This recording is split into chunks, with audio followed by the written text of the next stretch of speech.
Salamat sa ating choir. Salamat din sa Jewel, sa June, Sir Miguel. Bumawikin po na yan sa mga kaparito po yan.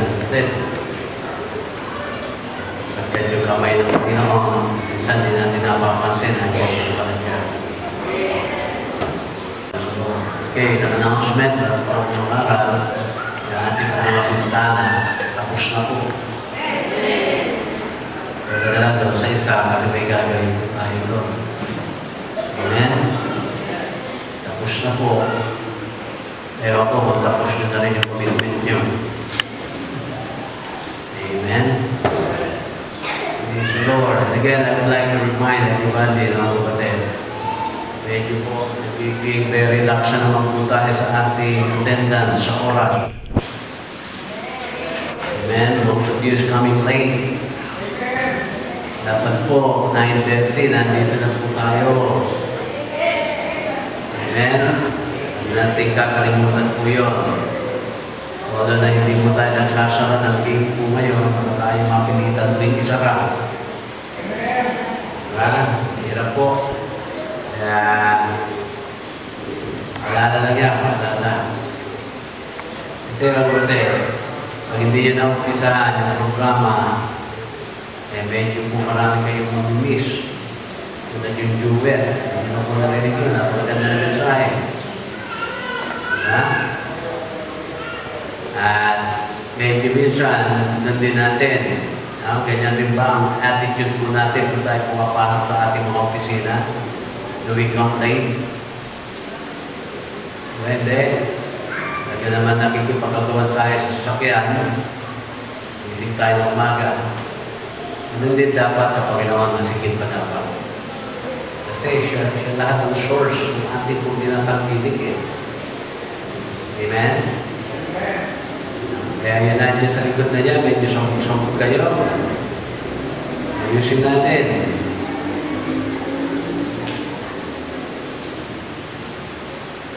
Fill in the gap. Sabi nga ng mga mga military eh. Sige.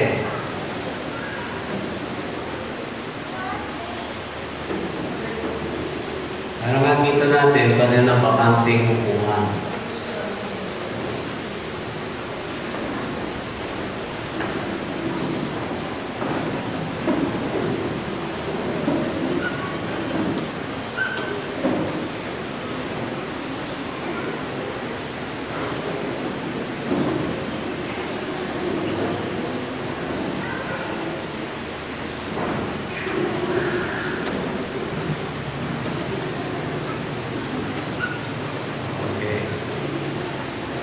Sarap, dami na may gusto mo.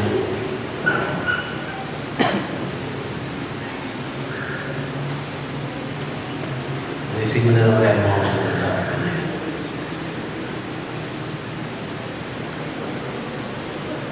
yan. Dyan James, kayo ba yung hatera dyan ligay dito?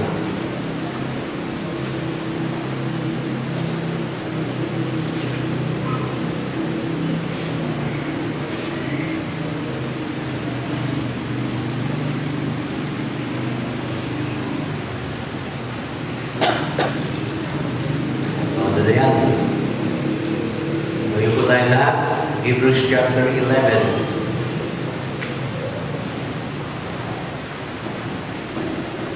Hebrews 11.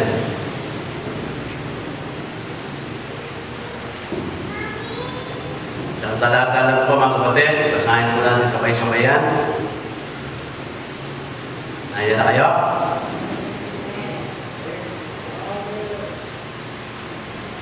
Okay, ready? Read. And what shall I say? I more say, for the time will fail me to tell of Gideon.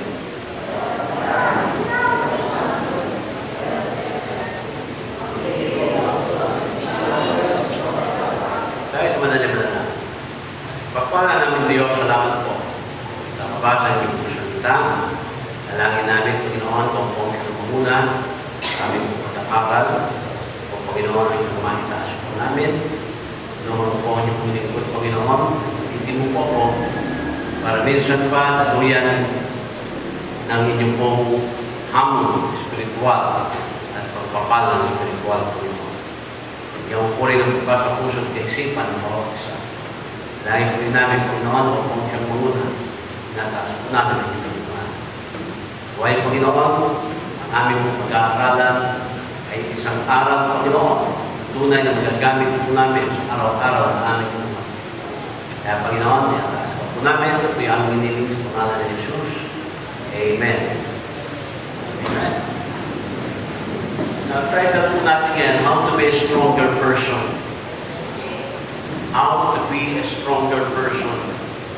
Dito po sa ating nabasa sa verse number 32, ilang mga pangalan po dyan ang nawagin. Isa nga sa pangalan po dyan na hindi po yan si Barack Obama. Akala niya si Barack Obama po yan pero ating pupunin niya ang pangalan ngayon ay yung pangalan Samson. Amen? Si Samson po, siguro naman ay narinig nyo na ang kanyang pangalan. Pangi ba sa inyo, alam na ang kanyang istorya. At ang buhay ni Samson, yan po ay mag-uumpisa yan sa Judges chapter 13 hanggang 16. Ilan chapter po yan. At siya po, si Samson ay nakilala sa isang malakas na tao. Diba? Tayo po mga kapatid, siyempre we admire strong people. Na ito po, masasabi po natin, malalakas sila, pero dito, maaari, it is also possible to be a strong person physically and to be a weakling or very weak spiritually. Amen? Malakas na physical, mahina ka naman spiritual. Ayan po. Kaya yan ay makikita po natin sa buhay ni Samson. Physically, siya po ay physically strong, mga kapatid, pero spiritually and emotionally, siya po ay mahina. Physically, he was powerful, but spiritually, he was impotent. Ano po? Kaya dito makikita natin, ito si Samson, para po siya yung Rambo ng Bible. Ano po? Siya po yung Rambo ng Old Testament. Pero spiritually, mga kapatid, siya po ay parang isang lampa na tao. Wala po siyang strength at all pag pinag-usapan na po ang spiritual. Sabi po ni Peter Drucker, yan, kung naisulat po dyan, that every time you meet a person with great strength, they also have great weaknesses. Amen? Yan ang sabi niya po, mga kapatid. And I believe, yan pong statement po na yan. Diba? Pag ikaw nakakita ng isang tao na merong great strength, meron din po siyang great weakness. Naalala niyo po ba, mga kapatid, kung bakit po tinayo yung Wall of China? Kahit daw doon sa kalawakan nakikita yan. To protect China, mga kapatid, from intruder. Yung mga Vikings, sila makapasok po doon, mga kapatid. Kaya dinagyan nila na ng wall. So, ibig sabihin, great wall, great strength. Pero meron din po sila mga great weaknesses. Ano po ang naging weakness po nila? Yung mga kaaway po nila, binrive, yung mga gatekeeper. So, ibig sabihin, malakas yung kanilang bakod, mahina ang moralidad ng mga tao. Nabayaran. Napasok na sila. Diba, amen? Kaya sabi yan ni Drucker, mga kapatid, na if you meet a person with great strengths, they also have great weaknesses. Ganun din si Samson, mga kapatid. Ito si Samson, sabi po natin, siya po ang isang napakagaling, napakalakas na tao, pero meron din po siya parte na talagang napakahina. Mamaya malalaman natin kung anong kahinaan dito si Samson. Kaya dito po, ang tanong, pwede ba natin ma-avoid po yan? Pwede ba natin maiwasan? Yung mga naranasan na pagkakamali ni Samson. Yan nga po ang kagandahan ng Bible, mga kapatid. Pati kamalian ng mga tao, yung mga Bible character sinulat,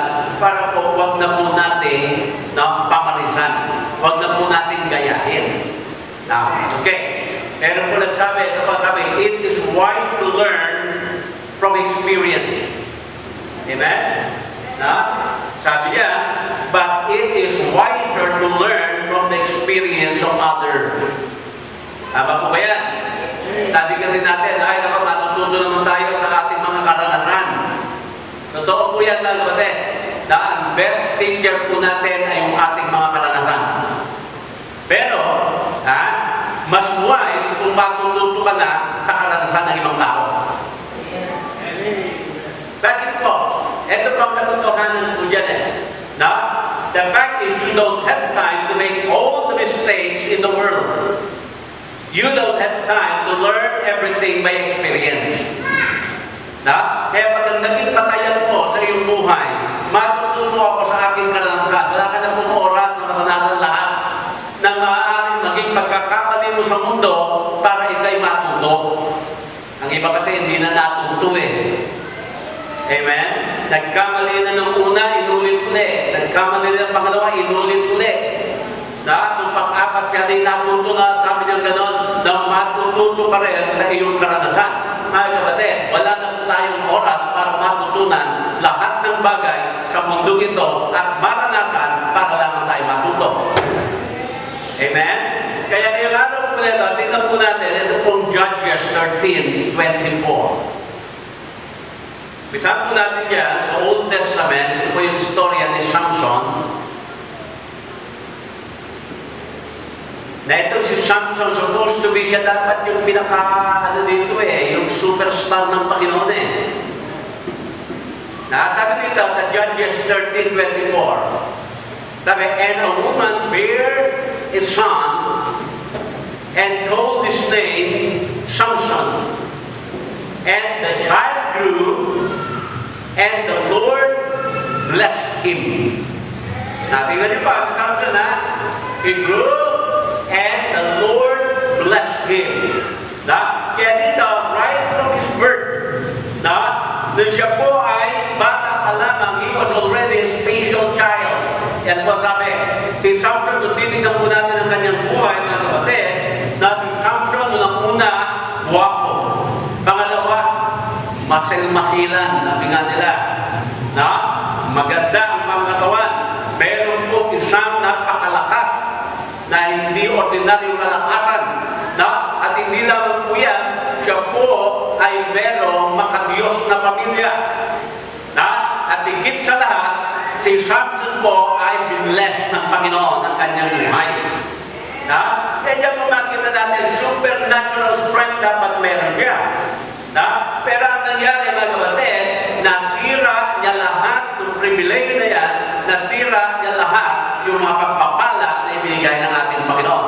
Kaya nauwi po siya sa isang klaseng buhay na nasayang lamang, wasted life, wasted years. Oh, foolish. Amen? Kaya, sino ba ang kaaway? Dito si Samson, sabi, he was his own enemy. Amen? Ang kaaway niya, yung kanyang sarili. Kaya ilang beses ko na po nasasabi po sa inyo, mga kapatid, wala po maaaring sumira ng buhay niyo maliban sa inyong sarili. I cannot destroy your life. Nobody can destroy your life, mga kapatid. The only person can destroy you is you. Amen? Amen? Kaya, dudusin, hindi naman si Satanas yung greatest na enemy natin Tayo po yung sarili po natin.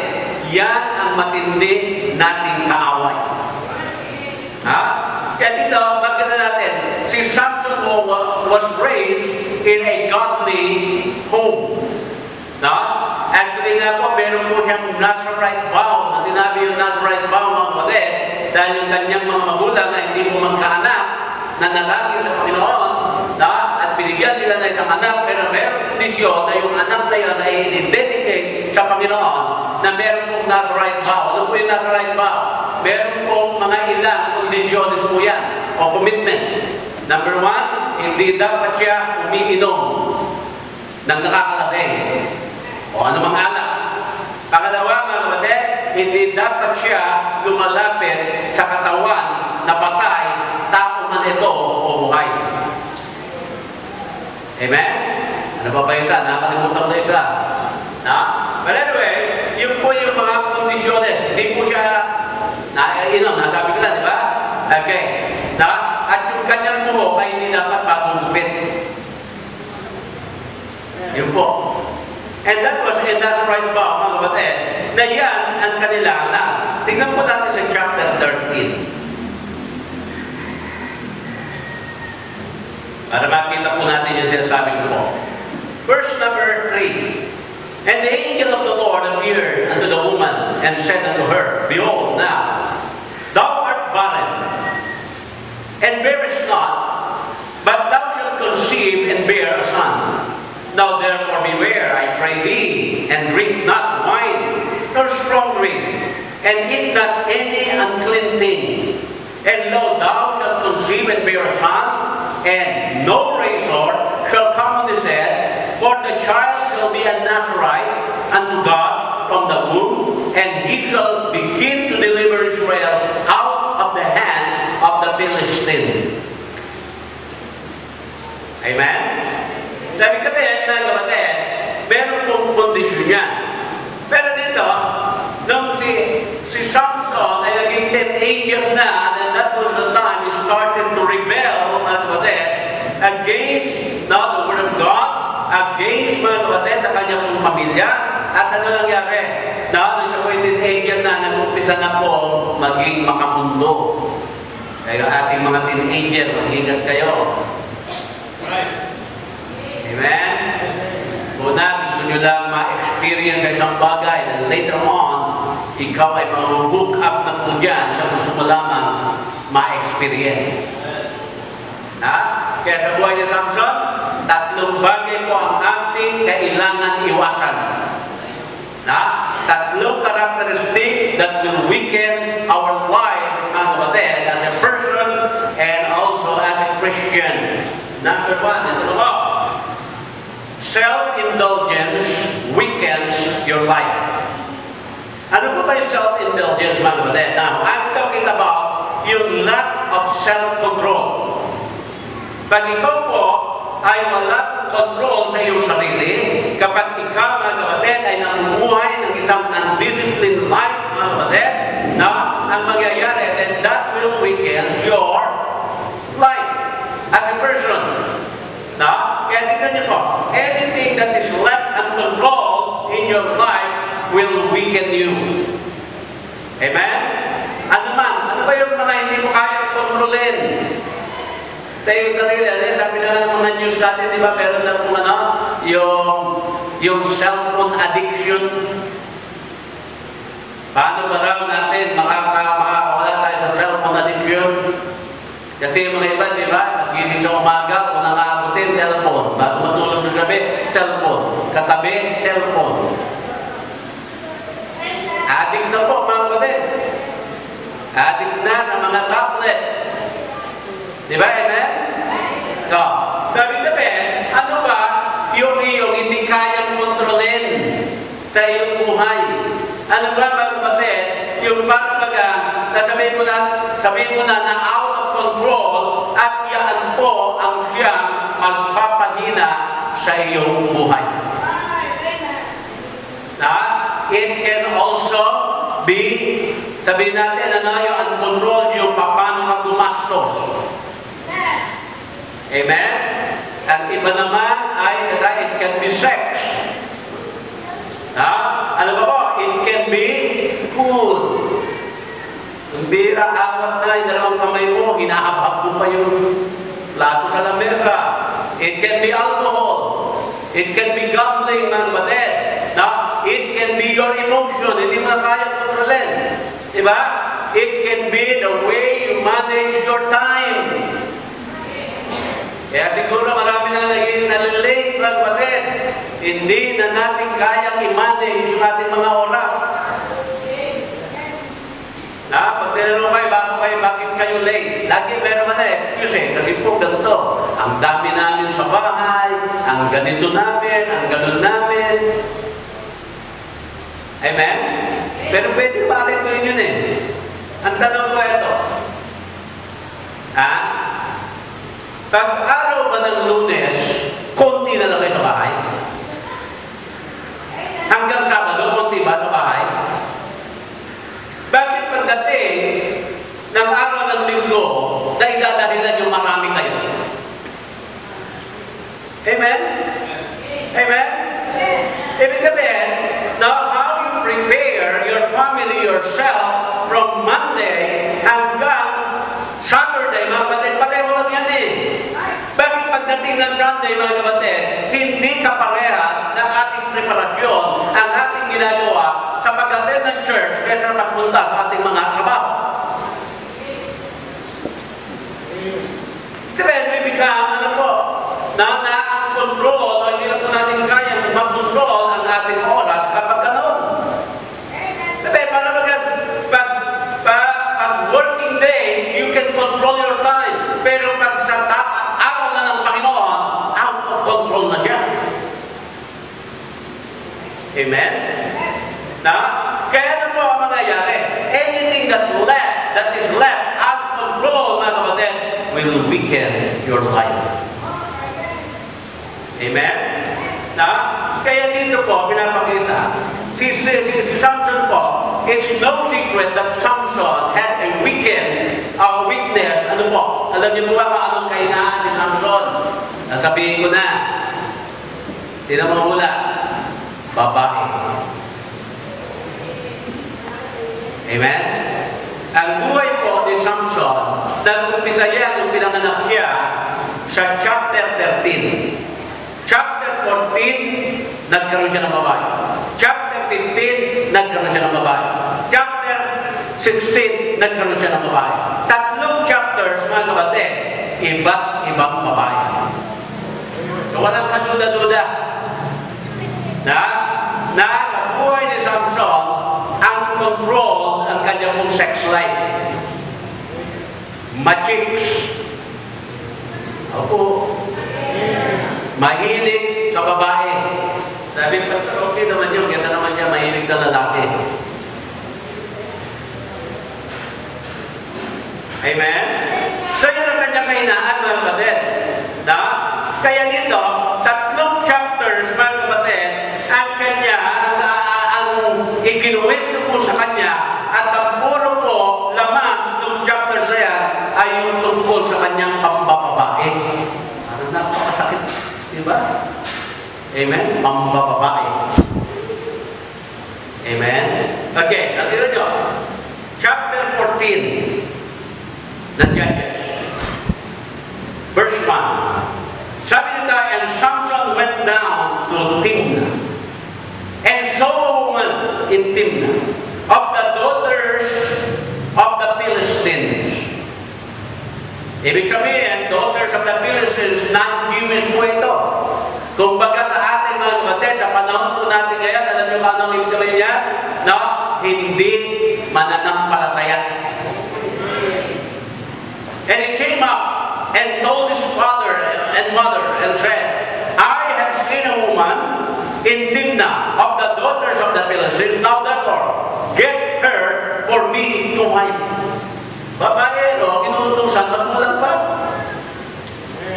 Ang tindi naman itong babae, and his father and his mother said unto him, is there never a woman among the daughters of thy brethren, or among all my people, that thou goest to take a wife of the uncircumcised Philistines? And Samson said unto his mother, get her for me, for she pleaseth me well. Sabi, ayaw ko ng side. Gusto ko yung unside. Yan sabi niya eh. Sabi ng tatay, di ba? Ba't ka ba naghahanap ng mga unside? Wala ba tayo dito sa church members natin? Wala ba dito sa bakit pa yun ang nagugustuhan mo? Sabi, hindi. Basta kunin niyo. Sabi niya, nakikita niyo na mga kapatid, how he rebelled against his parents, mga kapatid, against the word of God. Medyo po, ang iniisip na lang dito po ni Samson ay ang kanyang sarili. Amen? Na kaya mag-ikaw self-indulgence, mga kapatid, it will weaken your life because you only think of yourself. na wala kang pakialam kung ano ang mabibreak mo na mga principles ng Bible, basta sinasabi mo, she pleases me. Ganun po. Na, kaya the only thing that Samson considered is his own pleasure. Ayun ba din? Wala na iba. Basta kung saan ka sasaya, doon ako. Na, wala na siyang pakialam kung kanya na pong nabibreak, kung kanya pong pangako as a Nazarite, na wala siyang pakialam. Basta ang gusto niya ay yung sarili niyang gusto. Hindi ba napaka-lungkot minsan? Dumarating tayo sa puntong gano'n? Alam niyo ba when a Christian commits sin? Wala na siya iniisip kundi sarili niya. Amen? You do not think about your family anymore. Lalo na sa mga sexual na kasalanan. You do not think about your church anymore. Hindi mo na rin iniisip kung anong sinasabi ng banal na kasulatan. Ang iniisip mo lang, makuha mo yung gusto mo. Amen? And that's what happened dito po kay Samson. At tinabi po ito, yung typical excuse for self-indulgence. Yeah. Our typical excuse for self-indulgence, no matter what it is this attitude. Just this one time. Isang beses lang naman eh. It couldn't hurt. Just this one time. Kaya nga kapatid, yan lagi po ang paborito po nitong si Satanas na ilagay sa ating isipan na sinasabi niya, maliit na bagay lang naman yun eh. Tsaka isa pa, isang beses lang naman eh. Amen? Alam niyo yung dalawa kung saan nag-umpisa? Sa isa. Alam niyo yung tatlo kung saan nag-umpisa? Sa isa. Alam niyo yung marami kung saan nag-umpisa? Sa isa. Ano sinasabi ng diablo? Minsan lang yan. Minsan lang yan eh, di ba? Para pag kumain ka ng baboy pa ng puro taba, chicharo na meron pang laman, ano sasabihin? Minsan lang to, minsan lang. Alam niyo po ba mga kapatid? Ang makaminsala, hindi naman yung malaki. Yung maliit. Amen? Alala ko nung araw yung ating binan na lalaki, ikwento. Kasi napupuli sa trabaho yun eh. Isang pumalag. Doon sa napupuli sa kanya, sabi niya, alalahanin niyo. Sinagot niya eh. No? Walang malaking bagay na nakakapuwing. Ito ba naman eh, di ba? Amen? Napuwing ka naman ng piso? Hindi. Yung maliliit na bagay, yan na nakakapuwing mga kapatid. At pag yan pumasok sa mata mo, napakasakit niyan. Na minsan hindi mo makita, pero ang sakit ay naroon, di ba? Amen? Sabi ka ba, mga kapatid, ang kumikinsala sa buhay ng mga mananampalataya ay hindi yung malaking bagay, maliit lamang po. No? Kaya wag tayong padadala doon po sa laging sinasabi ng diablo, minsan lang naman to. Opo, minsan lang to, isang shot lang. Subukan mo lang to. Diba? Sama ka lang sa akin dito, sa lugar na ito. Minsan lang naman eh. And later on, ano ang nakita mo po, mga kapatid, sa minsan? Nasira na ang iyong buhay. Saan ka nag-umpisa? Sa minsan. Maliit na bagay lang naman ito. Ganyan ang nangyari, mga kapatid. Now, how do I handle the little things in my life? Paano ba natin, mga kapatid? Alam niyo po, si Samson, yung mga maliliit na bagay, sabi niya, ayan, maliit naman yan eh, binaliwala niya yan eh. Pero tingnan niyo po, sabi sa Galatians chapter 6, verse number 7. At sabi niya,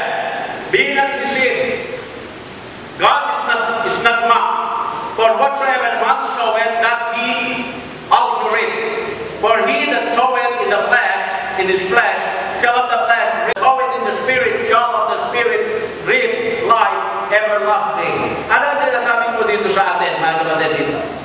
Na, huwag tayong padadaya, huwag tayong paloloko, mga kapatid, na kung ano ang iyong itinatanim, maliit man yan na malaki, yan din ang iyong aanihin.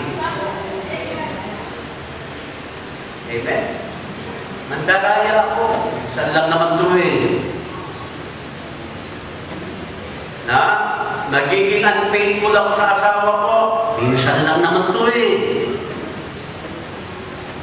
Di ba, amen? Pupunta ako na sa lugar na yun. Kahit alam kong hindi dapat pinupuntahan sa mananampalataya, hindi ba na? Minsan lang naman yan eh. Now, ano po yung first lesson na atin po mga kapatid matututunan dito po kay Samson? The first lesson we learn is this: strong people discipline their desire. Amen? Kaya kung ikaw ay sinasabi mong malakas ka, dapat yung mga desire mo po na didisiplina mo. Hindi yung anong gusto mo kahit mali, isisigi mo. Hindi po mga kapatid. Na, nagpapakita ka lamang na ikaw'y mahina. Na, and you always think, mga kapatid, pag ikaw ay bumagsak sa buhay mo, hindi ka bumabagsak na nag-iisa. Babagsak ka po, mga kapatid, na kasama ang pamilya mo. Naalala niyo po na nag-public confession nito si Tiger Woods, umiiyak po siya. Hindi lang naman siya bumagsak eh. Kasama niya yung kanyang asawa, kasama niya yung kanyang mga anak, kasama niya po yung kanyang mga kaibigan, kasama niya rin yung kanyang karir. Amen? Sabi sabihin, hindi ka po strong pag ganyan. Ano ka po, mga kapatid? You are weak. Sapagkat, mga kapatid, na yung mga strong na tao, discipline their desire. Amen? Nabilan niyo po sa Proverbs 25:28. Proverbs 25:28. Proverbs 25:28. He that hath no rule over his own spirit is like a city that is broken down and without walls. Alam niyo ba, hindi mo na makontrol yung iyong yung iyong desire, para kahit ang syudad, nasabi niya, na walang mga bakod. Nangangalaw, ang syudad na walang bakod, yan po ay delikado sa mga mababangis na hayop pumapasok sa loob ng syudad. Isang araw nakapakanood ako sa cable yung The Life of P.I. ba yun? Na shipwreck siya, tapos ang kasama niya sa kanyang pangkang maliit, tigre. Sabi ko, ang hirap naman itong buhay. Hindi ko tigre. Na may kasama siyang isang zebra. Pinatay ng wolf. Na, may kasama siyang orangutan. Pinatay din ng wolf.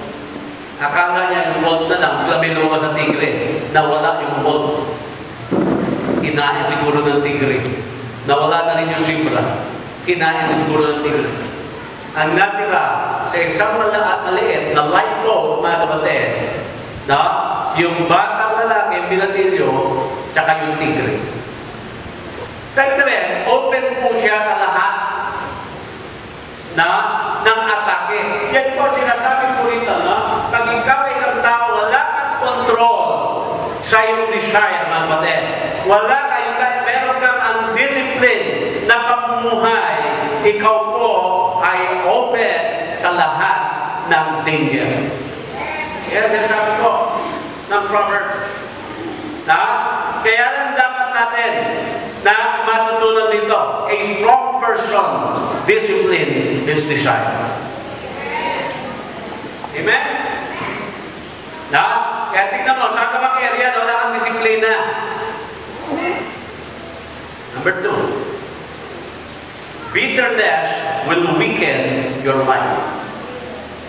Na? Alam niyo ba yung constant bitterness, yung sama ng loob, yung pagtatanim ng galit sa iyong puso? Na?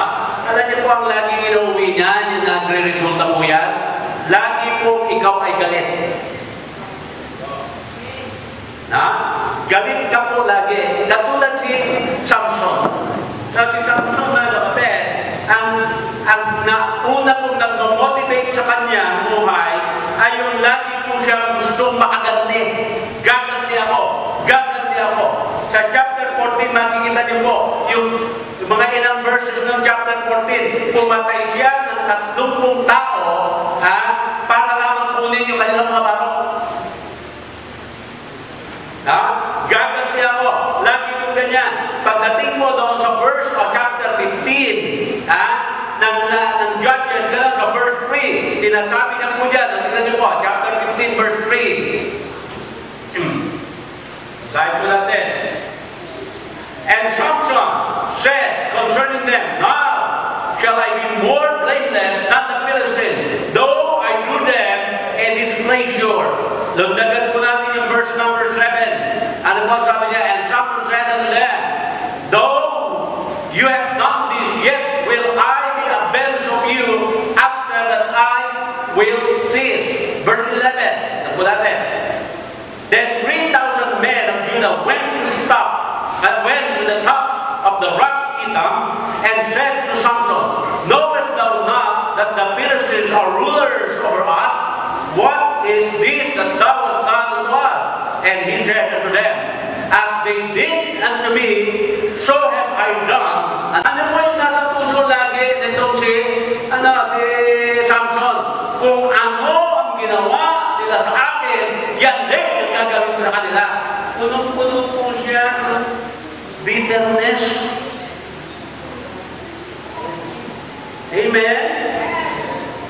Na lagi po yung excuse dito, sinaktan kasi nila ako, sasaktan ko rin sila. Kaya naman ako ganito kasi nasaktan ako. So wala ka na po mga kapatid, inisip, paano ka makakaganti? Amen? No? So ano nangyayari? Imbes na tumakas ka, humihina ka.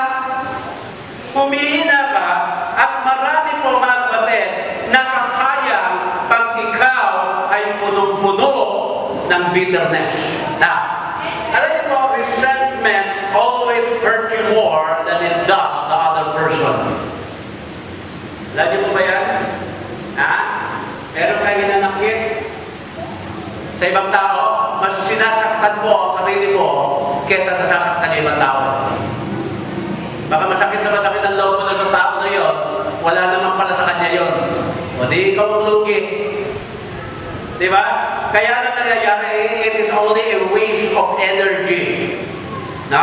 Waste of energy. Nagtinan niya. Ang pinakagrabe pa po dyan, hindi lamang a waste of energy, but also a waste of creativity. Bakit po? Nagtinan niya. Pagkaliwanan mo kayo, creativity. Pag ikaw may galit sa isang tao, mag-iisip ka ng paraan, magandang paraan, para ikaw'y makaganti. Big sabihin, para makaganti ka, tumatalino ka. Amen? Amen? Na? Para sisirain ko yan, kasi sinira niya rin ako. So sayang naman, mga kapatid, yung magandang naisip mo na paraan, no? Naging very creative ka, mga kapatid, para lamang makaganti. Sayang naman yun. Diba? Pag dumaan niya, bukas ang pinto, may mapaksak na tao dyan. No? Yung nung lutuan, lalagyan mo dyan ng grasa para pag umaga, pagkagrasahan yung kamay niya. Ang galing, diba? Naisip ko lahat yun. Amen? Na pag kayo natutulog, ipapako mo yung kanyang sineras para pag-turog niya, buwal siya. Ay, kumbira, napaka-creative ko naman para lamang makaganti. Sayang naman. Nakita niyo mo? Tingnan niyo po. Pag ikaw'y nagalit sa tao, pag-iisipan mo siya kung paano mo siya gagantihan. Na nagiging very creative ka. Imbis yung creativeness mo ay napapakinabangan, hindi, no? Nagpapahina lamang sa iyo. Alam niyo ba kung gaano ka-creative ito pong si Samson? Kumuha siya ng panga, ng donkey, para gawin armas at kanyang napatay ang 1,000 tao. Ano niya ginawa yun? Galit. Punong-puno ng galit. Yung kanyang puso, galit niya ako. Kung ano ginawa nila sa akin, gagawin ko rin niya. Pero niya, naisip niya yung panga ng donkey maging armas. Amen? Amen? Sana nangyayari na. No? Puro puhot. Di ba minsan sinasabi mo ba, mamamatay ka rin. Nagalit mo na sa tao. Amen? Astan kasi nila ako. Di ba sabi na ng Panginoon, yung mga despitefully use you, i-bless nyo ba natin lahat? I-bless nyo sila. Pag ikay parang mga kapatid, inagrabyado, sabi mo, Lord, i-bless mo po itong mga tao ito na nag-agrabyado sa akin. Yun ang lamang sa akin, i-bless mo po sila. Nakikita ng Panginoon ng puso mo eh. Amen? Bakit po? Na, meron din yung panahon nila eh. Bayaan mo na ang Panginoon. Hindi tayo. Amen? Now, lesson ulit. The lesson out of Samson's life is strong people restrain their reaction. Amen? Si Samson, hindi po siya actor, reactor siya. Diba? So dapat napipigilan natin how we react. Diba sabi kung sino pang kasakanan, bigay mo pa yung kaliwa? Amen? Kaya ba natin yun? Pag malakas kang tao, kaya mo yun. Pero kung mahina ka, ang sasabi mo, ginanito niyo ako, manda kayo, gaganti ako. Wala po eh. Alam niyo po yung mga tribe war, gano'n na nangyayari eh. Kaya wala pong tigil ang patayan. Pinatayin niyo yung anak ko, papatayin mo rin yung anak mo. Ganun po. Natin niyo po sa Proverbs 29, verse 22.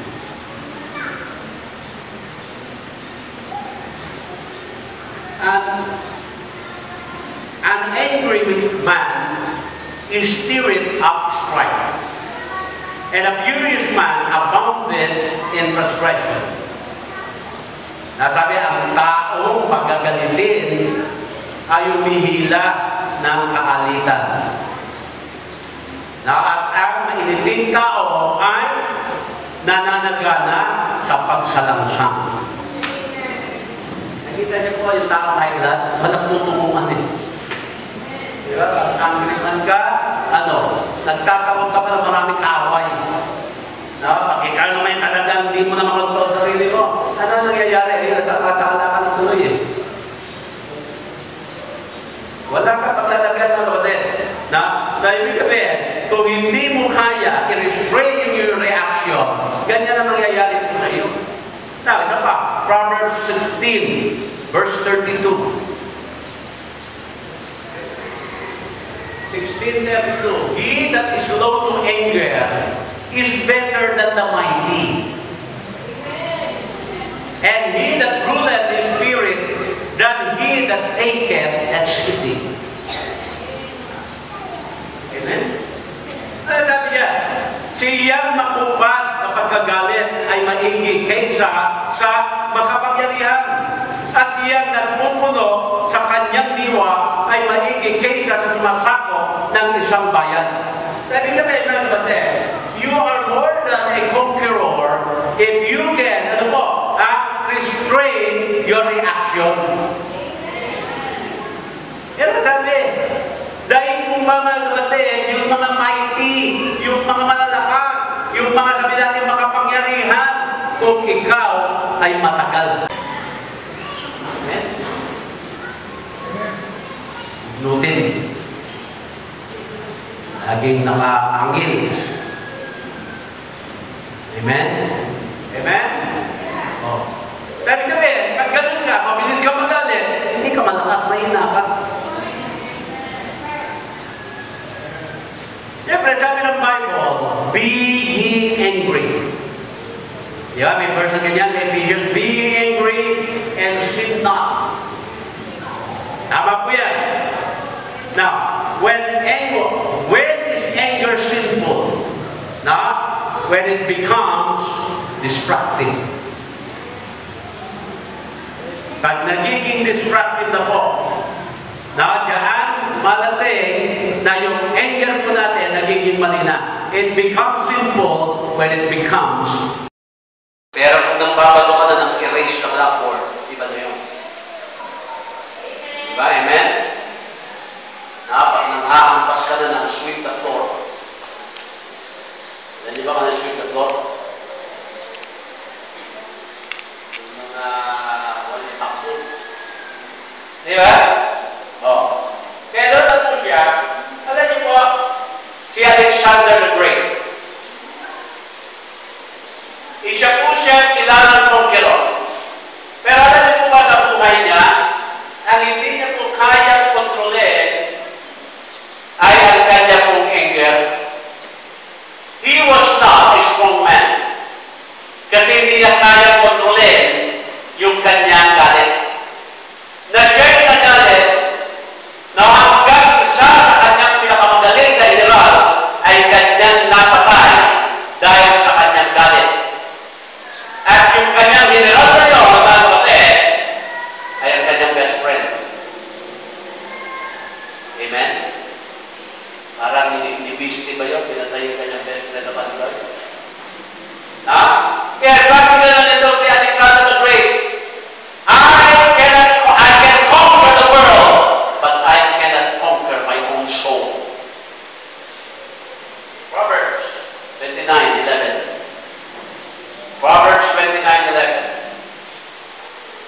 A fool aftereth all his mind, but a wise man keepeth it all afterwards. Amen? Iniinga ng mamang ang buong galit niya.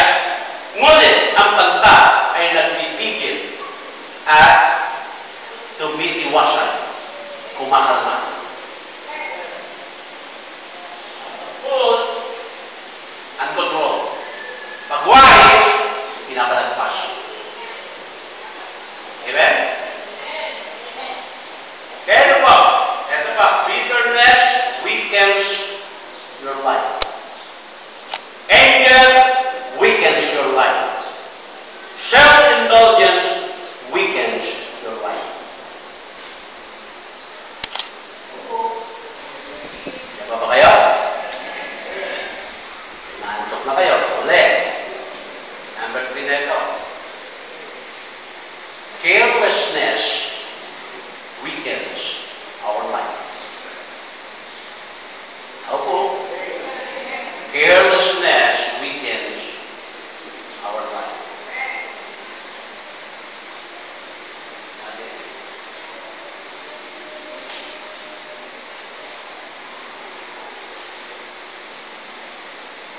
Now, alam niyo po, yung lakas ni Samson, gift coming from God.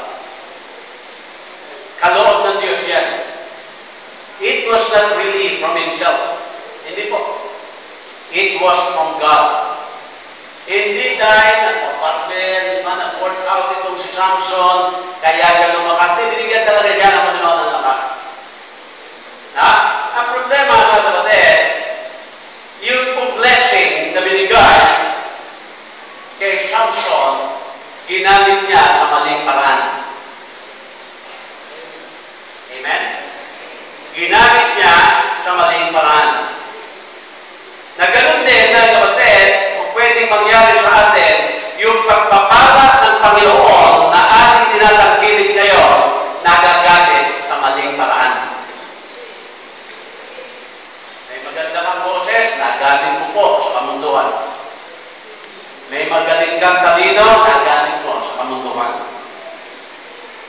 At sinabi kong kamunduhan ng kapatid ay yung mga bagay-bagay na nagdudulot ng maganda, halimbawa o hindi maayos na modelo na dapat sundin.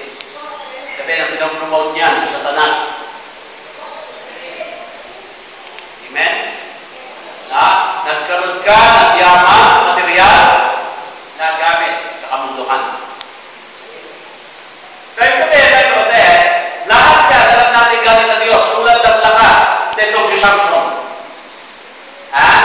Pero ang ginawa ni Samson na kapatid, ginamit niya lahat yan sa maling kaparaanan.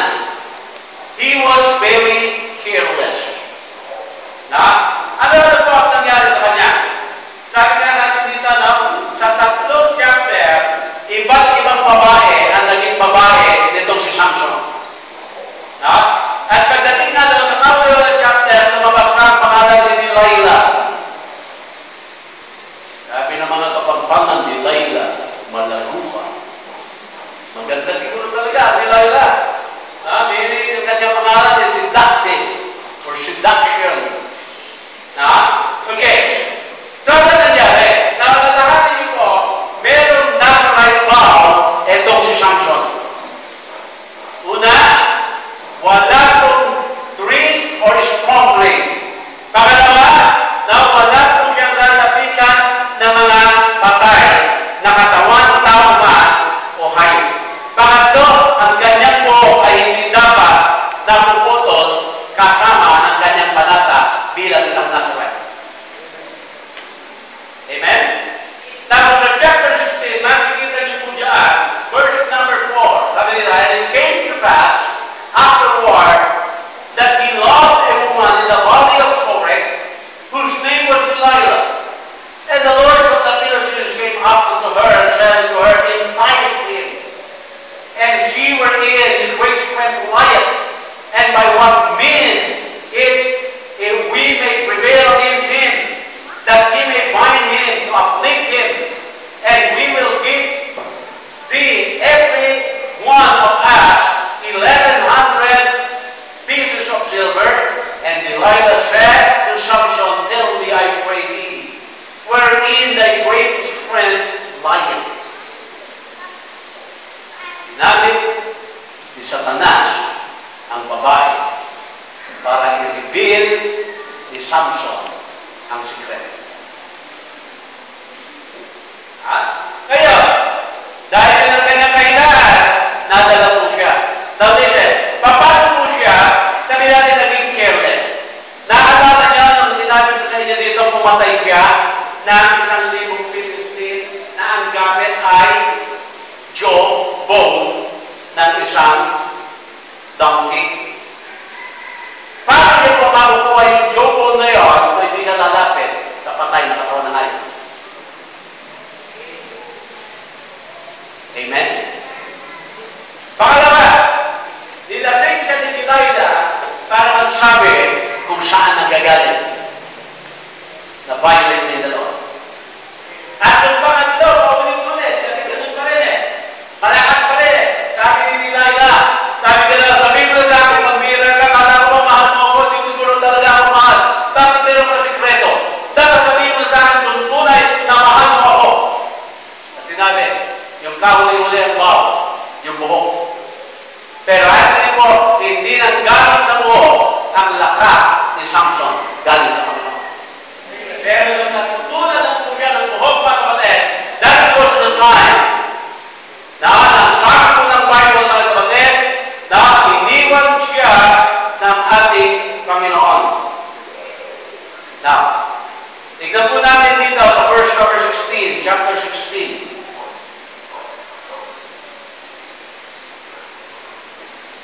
Sabi po niya, and it came to pass when she pressed him daily with her words and urged him so that his soul was vexed unto death, that he told her all his heart and said unto her, there hath not come a razor upon my head, for I have been a Nazarite unto God from my mother's womb. And if I be shaven, then my strength will go from me, and I shall become weak and be like other men. Verse 19.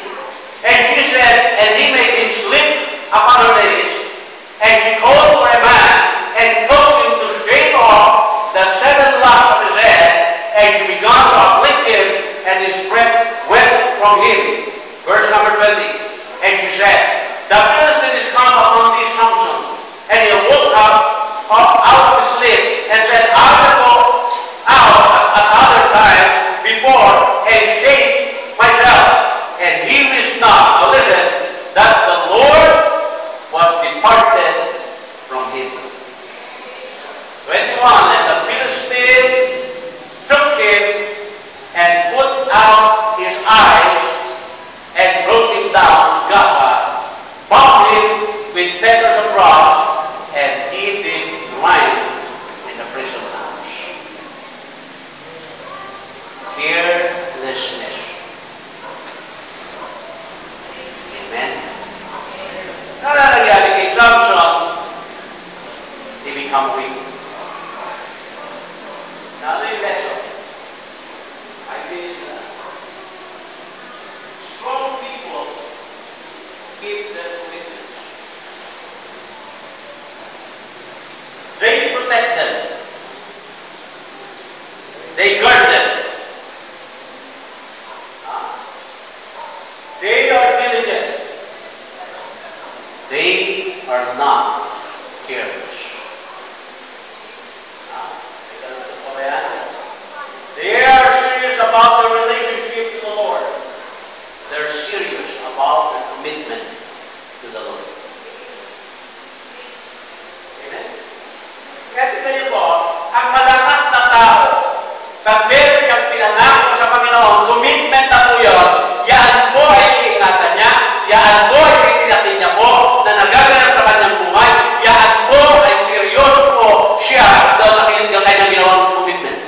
Pero dahil ito si Samson, naging very careless, bumaksak po siya. Amen? Ika pa po din. Your life is only as strong as your witness. Commitment. Now, your life is only as strong as your commitment. Now, if you have no commitment, you have no strength. The people who are strongest are the people who make commitment and die for them. Now, papaliwanag ko po yan. Alam niyo po ba, kaya ako po lumalaban sa lahat ng pagsubok sa buhay. Unang-una dahil sa pamilya. Sila parang tinignan ko, kaya sabi ko lang, susuko. Alam niyo po ba kung bakit nagpapatuloy ako na magpasto dito sa church na ito? Kahit napakaraming naging pagsubok. Dahil sa inyo. Sabihin lang natin, ang lakas ko, depende kung kanino ako nagbigay ng commitment. Kaya your life is only as strong as your weakest commitment. Kaya pag weak ka sa mga naging commitment mo, then you will become weak. Sabi ka rin, we have always a reason why we want to live. Amen? Now, if you don't care about your family, okay na wala ka commitment. If you don't care about the church and don't go, wala kang commitment. Pero ang tanong naman, kapatid, kanino ka nakapag-commit? Kanino ka nakapag-commit? May commitment. Now, Samson was only committed to one thing. And this one thing is himself. Wala na. Amen? Amen? And that is the reason why the strong man become a weak man. Amen? Kaya na nangyari, tinumo yung mata niya. Nagulat siya. Mahina. Naging kaya-kaya siya, mga kapatid.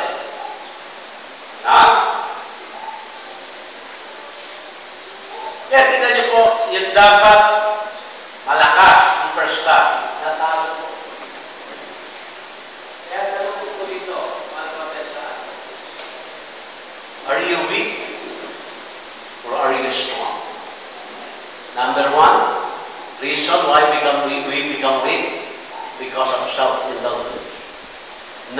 mga kapatid?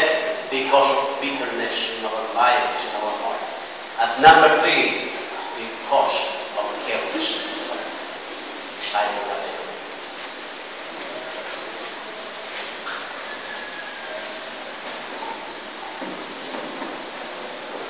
Mapagpala ng Diyos. Kami po ay nagpapasalamat ulit. Sa araw na ito, hindi po pinagdako. Sa mensaheng amin po napagharap. Lord, dalangin ko po, minsan pa, ang pagkilos po ng banal na Espiritu po sa amin po talaga. Tuloy po kami pausan. Tuloy po kami ipo. Naway, tulong po, Panginoon, meron po punto sa amin po pag-aaral na nagawa ay nag-usap-usap. Naway, dito po sa atin. Kami naman ay pag-usap sa inyo. Kaya, Panginoon, dosin mo po ang puso ng bawat isa po. O at amin nito, pangalan ni Jesus. Naman lahat na kayo tulong. Meron ka bang mga undisciplined na pamumuhay? Meron ka pa ba mga bukod o dinadalhin sa iyong puso na galing?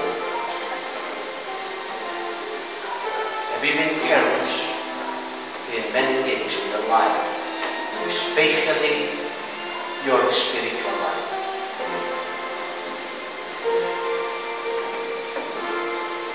You come with the Lord. Dapat mo muna sa mensahe. Sige po.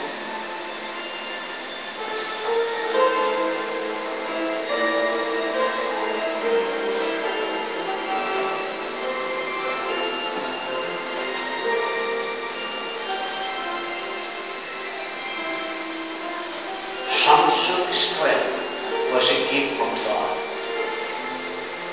Isang regalo na hindi niya po ginamit ng tama. Ano ba yung mga biyaya ng Panginoon sa iyo ngayon? Nagagamit mo ba ng tama yan? Halika rito. Lord, I want to be honest. There are times na yung mga blessing ko sa iba ko na nagagamit. You come.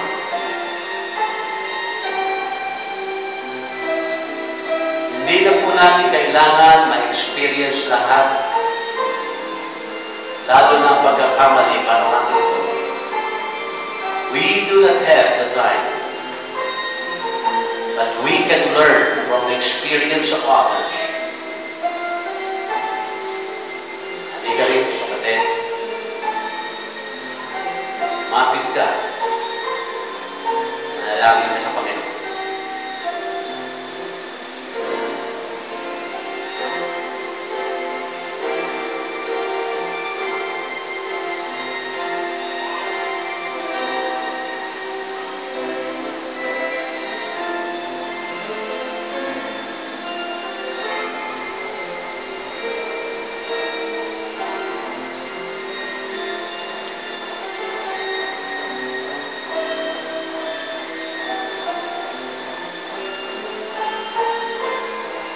Pala ng Diyos sa lahat ng muli.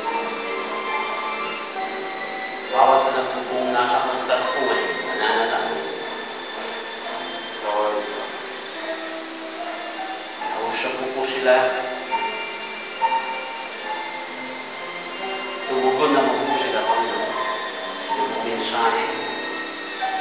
At sa mga pagkakataon ito, nananalangin po siya. Kaya, Panginoon, tingin mo po sila. Pag mo po, Panginoon, ibig dahilan ang aming mong pagiging mahina.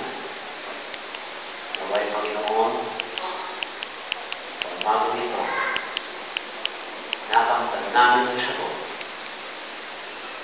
para hindi na po maging mahina. Of course, maging malakas, hindi lamang physical, lalo hindi lakas spiritual. Marahil yun ang hindi natutunan ni Samson. Salamat, Panginoon. Sapagkat ang mga hindi natutunan ni Samson, maaari natin matutunan ngayon para maging tunay na malakas dahil ikaw, Panginoon, ang siyang nagpapalakas. Naway maging seryoso po kami sa mga commitment namin sa iyo. Makontrol po namin yung aming pong mga desire. Ma-restrain po namin, Panginoon, yung mga reaksyon na hindi dapat na nakikita sa inyong mga anak. Lord, we want to thank you once again. And we pray that you bless everyone na naituwid ang kanyang